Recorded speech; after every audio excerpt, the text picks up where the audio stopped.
नमस्कार बच्चों, मैं आशा करता हूँ कि आप सभी कुशल होंगे और अपनी पढ़ाई का भी पूरा ध्यान रख रहे होंगे। आज हम पढ़ने जा रहे हैं कक्षा दूसरी के गणित का चौथा अध्याय, जिसका नाम है 10-10 में गिनो।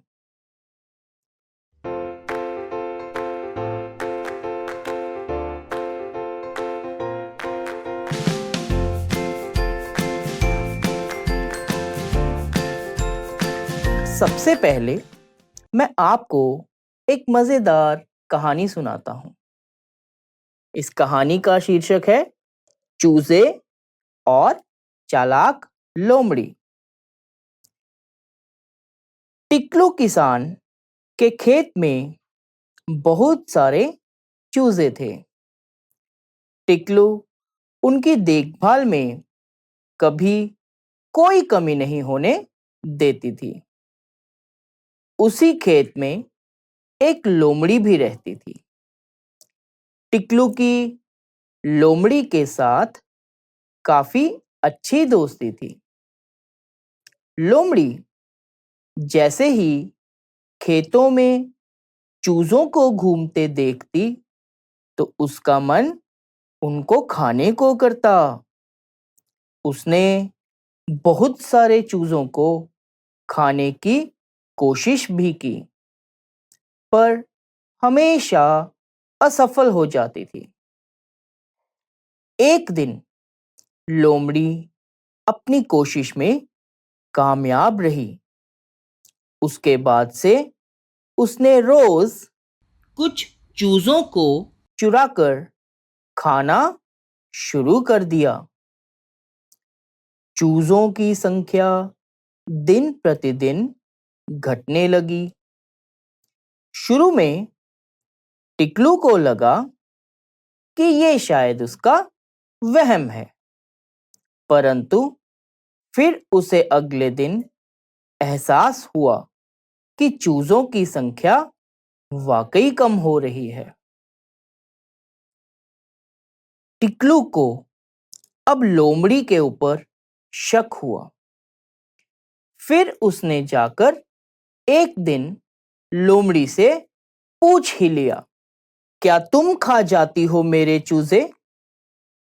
तो लोमड़ी ने कहा, क्या बात करती हो? मैं तो तुम्हारी दोस्त हूं। क्या मैं ऐसा कर सकती हूं? इस प्रकार लोमड़ी मुकर गई कि उसने चूजों को नहीं खाया। अगले दिन टिकलू ने चूजों को देखा। उसे फिर से चूजे कम लगे और उसने पास में ही लोमड़ी को देखा।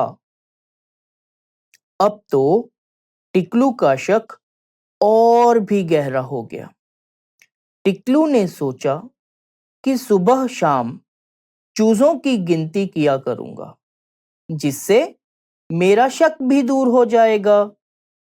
लेकिन चूजे तो शैतान थे, इधर-उधर घूमते रहते थे। उन्हें गिने कैसे? उसने कहा, मैं 10-10 चूजों को एक-एक टोकरी में गिनूंगी। अगर गिनती कम हुई तो इस लोमड़ी की खैर नहीं। यह सोचकर टिकलू बाजार जाकर टोकरियां ले आई। उसने बाजार से 4 टोकरियां खरीदी और सोचा कि अगर इन चारों टोकरियों में मैं चूजों को रखूंगी तो मेरे लिए इन चूजों को गिनना आसान हो जाएगा। अब अगले दिन टिकलू ने अपने चूजों को गिना। तो देखिए बच्चों, ये टिकलू के चूजों की टोकरियां हैं। आप देख पा रहे हैं? प्रत्येक टोकरी में 10-10 चूजे हैं या नहीं, आइए हम इन्हें गिनते हैं।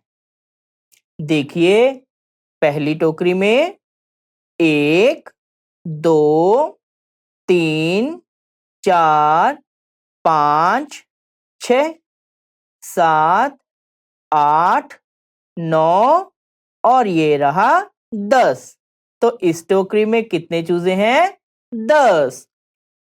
इसी प्रकार से दूसरी टोकरी में गिनते हैं। 1, 2, 3, 4, 5, 6, 7, 8, 9 और 10। इसी प्रकार से तीसरी टोकरी में भी 10 चूजे हैं और चौथी टोकरी में भी 10 चूजे हैं और पांचवी टोकरी में भी 10 ही चूजे हैं। इनके अलावा कुछ चूजे बाहर भी हैं जिन्हें टोकरी में नहीं रखा गया। आइए हम इन्हें भी गिनते हैं। 1, 2, 3 और 4। तो अब आप मुझे बताइए, 10 चूजों से भरी यहाँ कितनी टोकरियां हैं? तो देखिए, टोकरियों को गिनते हैं। 1, 2, 3, 4 और 5। तो 10 चूजों से भरी कितनी टोकरियां हैं? 5। और इन 5 टोकरियों में 10-10 के हिसाब से कितने चूजे हैं? 50। यहाँ सब मिलाकर कितने चूजे हैं? तो देखो बच्चों, 10 टोकरियों में हैं 50 चूजे और बाहर कितने चूजे हैं? 4। तो 50 प्लस 4 कुल कितने चूजे हो गए? 54। कितने चूजे हो गए? 54। अब शाम को टिकलू ने फिर से चूजों की गिनती की। ये देखिए, शाम को जो टिकलू को चूजे मिले टोकरियों में, वे थे इस प्रकार से। आप देख पा रहे हैं ये चूजों की टोकरियां। आइए अब हम इनमें चूजों को गिनते हैं। लेकिन हमें पता है कि उसने प्रत्येक टोकरी में कितने चूजे रखे थे? 10। तो हम प्रत्येक टोकरी के 10-10 चूजों को गिनते हैं। 10, दूसरी टोकरी में 10 चूजे यानी 20, तीसरी टोकरी में भी 10 चूजे यानी कि 30, चौथी टोकरी में भी 10 चूजे यानी कि 40 और कुछ चूजे बाहर भी हैं। आइए हम इन्हें भी गिनते हैं। 1, 2 और 3। तो टोकरियों में थे 40 चूजे, बाहर हैं 3 चूजे। कुल मिलाकर कितने चूजे हो गए? 40 प्लस 3 43। इस प्रकार शाम को कितने चूजे बच गए? 43 चूजे बच गए। तो 54 माइनस डैश बराबर डैश चूजे लोमड़ी चट कर गई। देखिए, सुबह कितने चूजे थे? 54 और शाम को कितने चूजे रह गए? 43। तो लोमड़ी कितने चूजों को चट कर गई?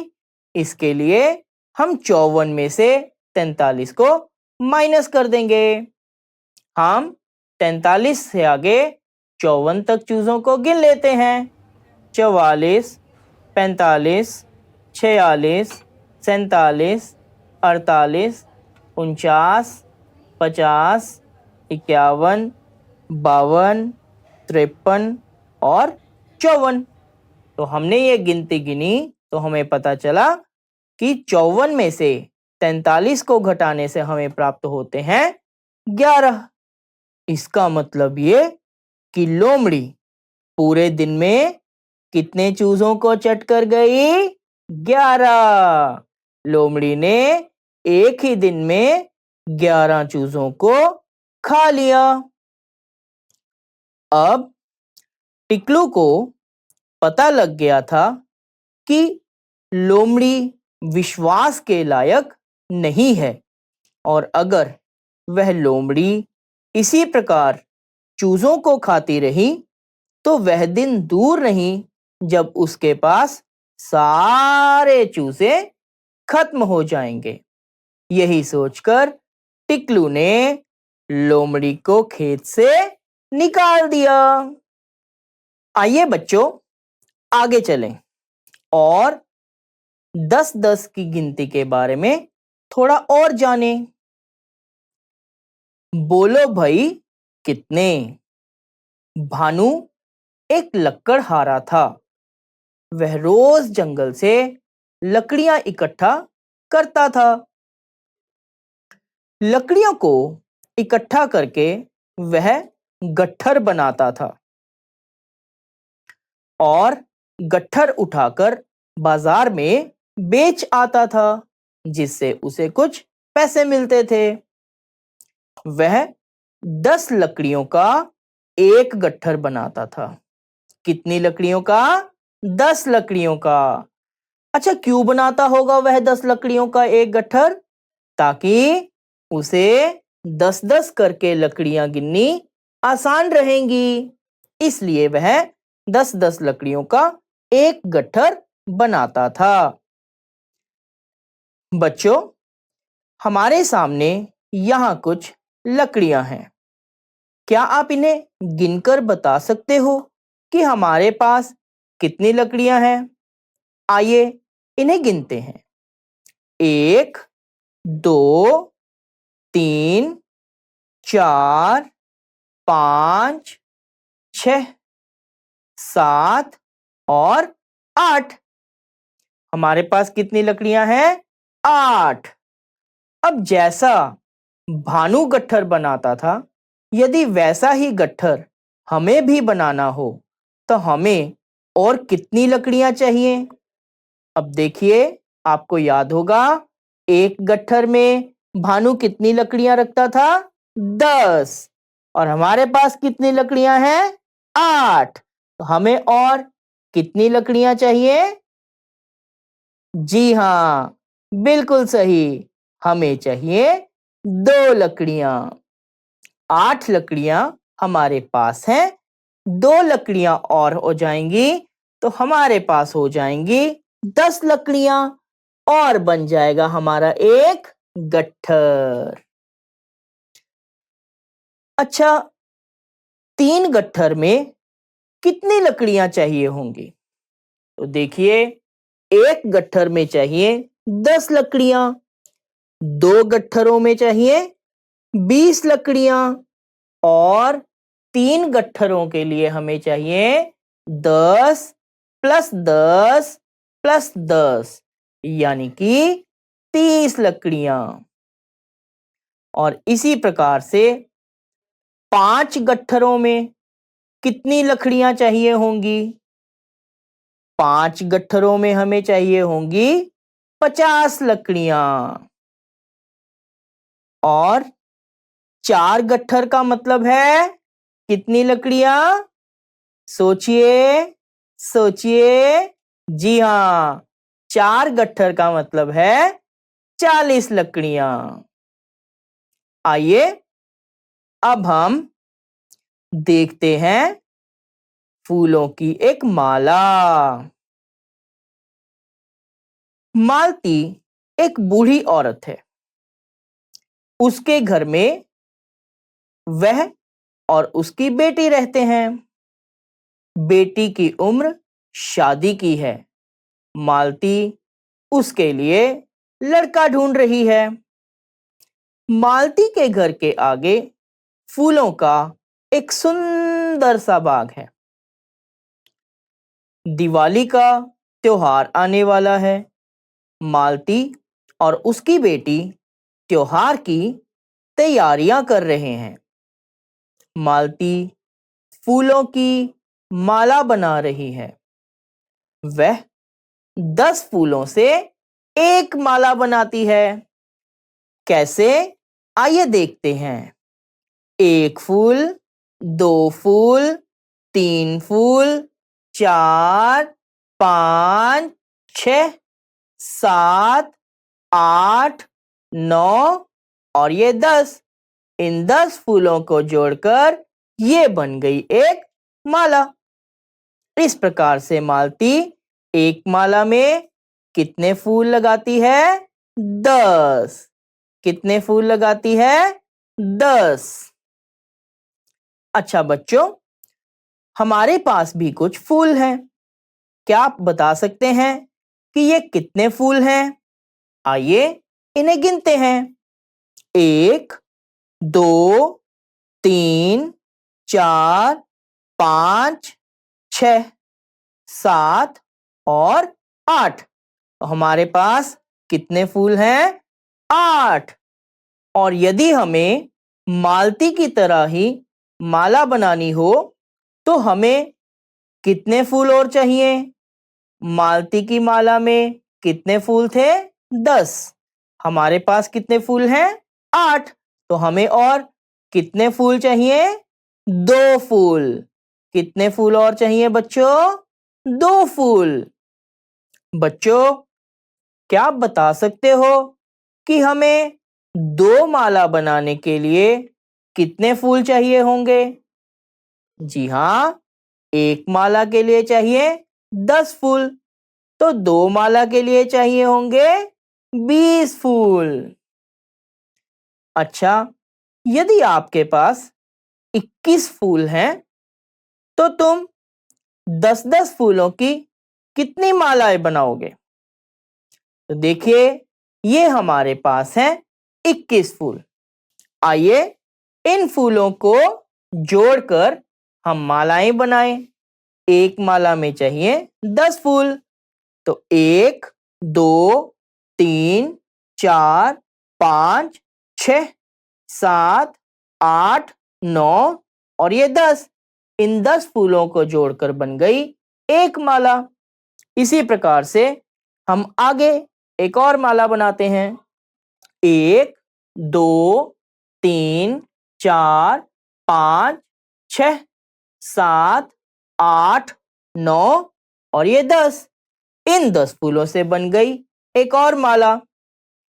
आपने देखा, हमारे पास 2 मालाएं बन गई और एक फूल और बच गया। तो इस तरह से 21 फूलों से हम कितनी मालाएं बना सके? 2 मालाएं बना सके। आइए बच्चों, अब आगे चलते हैं। लीला, क्या तुम उन पेंसिलों को देख रही हो? ये कितनी हैं? अगर तुमने सही अंदाजा लगाया तो सब की सब तुम्हारी। लीला को तो मजे हो गए। उसने सोचा, मैं सारी पेंसिलें गिन लूंगी और उससे ये सारी पेंसिलें मुझे मिल जाएंगी। तो लीला ने एक एक करके इन पेंसिलों को गिना। 1, 2, 3, 4, 5, 6, 7, 8, 9, 10, 11, 12, 13, 14, 15, 16, 17। अरे रुको रुको रुको रुको रुको।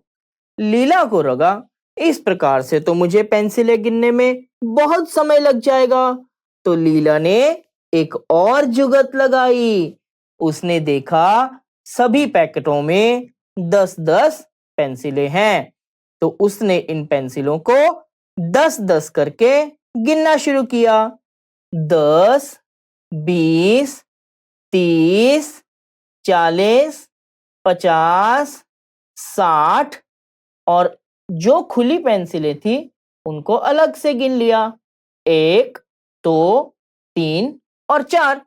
तो इस प्रकार से लीला को पता चला कि मेरे पास 60 और 4 64 पेंसिलें हैं। 10 पेंसिलों के हैं 6 पैकेट, यानी कि 60 पेंसिलें और बाहर हैं 4। तो 60 और 4 हो गई 64 पेंसिलें। इस प्रकार से लीला ने 64 पेंसिलें गिनी और ठीक गिनी, इसलिए सारी की सारी पेंसिलें लीला को मिल गईं। आइए बच्चों, अब हम आगे चलते हैं। कनक दूसरी कक्षा की छात्रा है।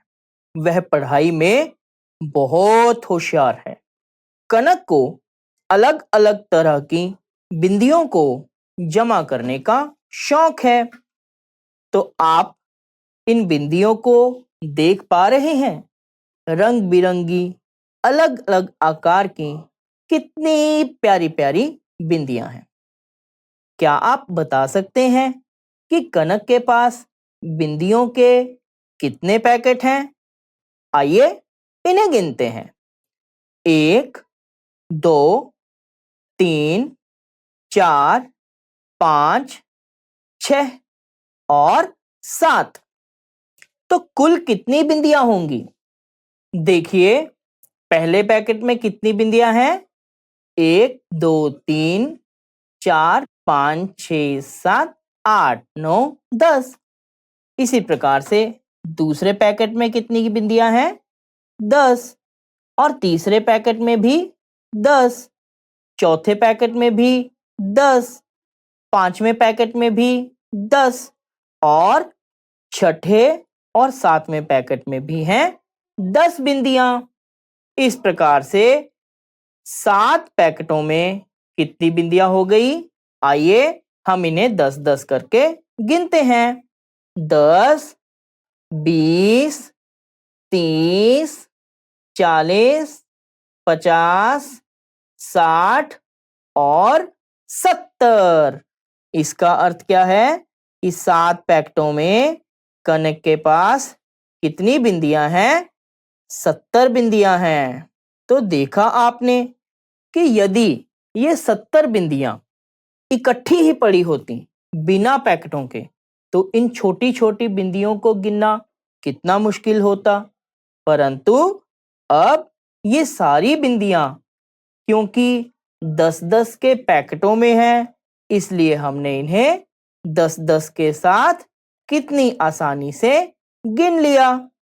तो बच्चों, आप भी ये याद रखिएगा, कभी भी आपको बहुत सारी चीजें गिननी हो, जैसे कि आपके पास कुछ सिक्के हों या कुछ कंचे हों या मटर के दाने हों, कुछ भी ऐसा बहुत संख्या में हो और यदि उन्हें गिनना हो, तो आप क्या कीजिएगा? उनके 10-10 के जोड़े बना लीजिएगा, 10-10 के समूह बना लीजिएगा, ताकि 10-10 की गिनती में उन्हें गिनना आसान हो जाए। है ना मजेदार? आप भी अपने घर में अलग अलग वस्तुओं के 10-10 के जोड़े बनाकर उन्हें गिन सकते हैं। आशा करता हूं आज का ये पाठ 10-10 में गिनो आपको समझ आया होगा और आप कभी भी किसी भी वस्तु को जिसकी संख्या बहुत ज्यादा हो उन्हें गिनेंगे तो इसी प्रकार से 10-10 के समूह बनाकर आसानी से गिन पाएंगे। धन्यवाद।